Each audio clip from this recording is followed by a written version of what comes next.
PCR to estimate all these supposed free viral RNAs that may or may not be there? I think misuse PCR is not quite.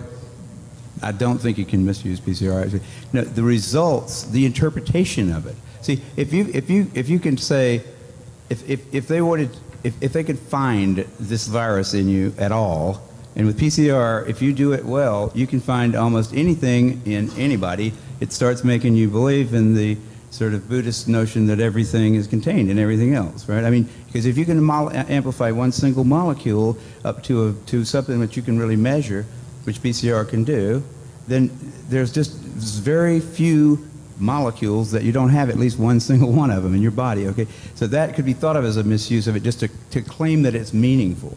But the real misuse of it is that you don't need to test for HIV.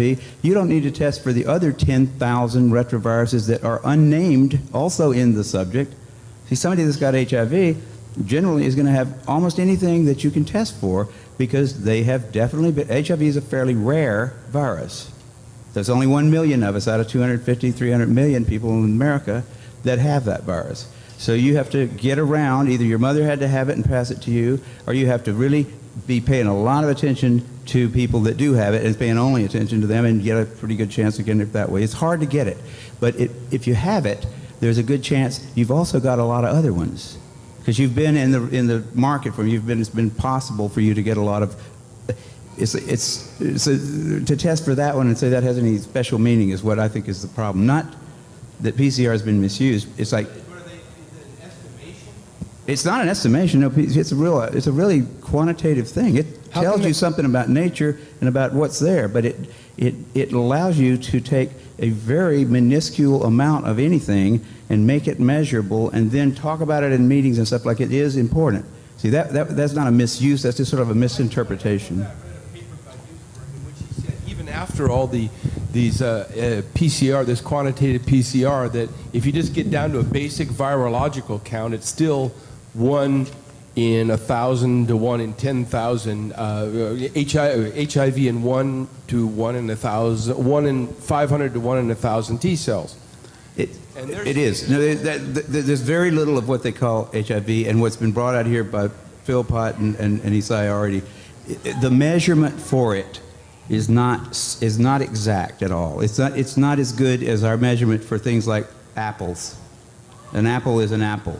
You know, you can get something that's kind of like, if you got enough things that look kind of like an apple and you stick them all together, you might think of it as an apple. But and HIV is like that. Those tests are all based on things that are invisible, and the results are inferred in a sense. PCR is separate from that. It's just a process that's used to make a whole lot of something out of something. That's what it is. But it's not. It doesn't tell you that you're sick, and it doesn't tell you that the thing you ended up with really was going to hurt you or anything like that. That's why it's not. So even if you believe in HIV, it can't tell the difference between virus particles or active live virus. I mean, there's a lot of questions involved in this.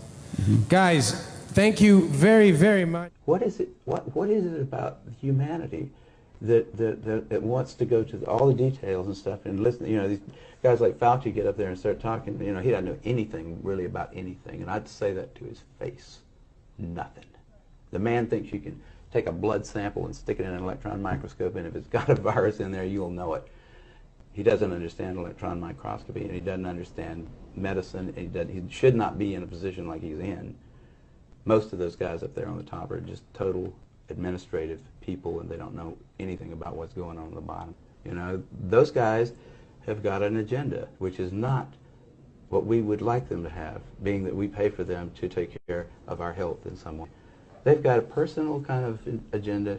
They make up their own rules as they go. They change them when they want to, and they smugly, like Tony Fauci, does not mind going on television in front of the people who pay his salary and lie directly into the camera. You can't expect the sheep to really respect the best and the brightest. They don't know the difference, really. I mean, I like humans. Don't get me wrong, but basically, the vast majority of them do not possess the ability to judge who is and who isn't a really good scientist.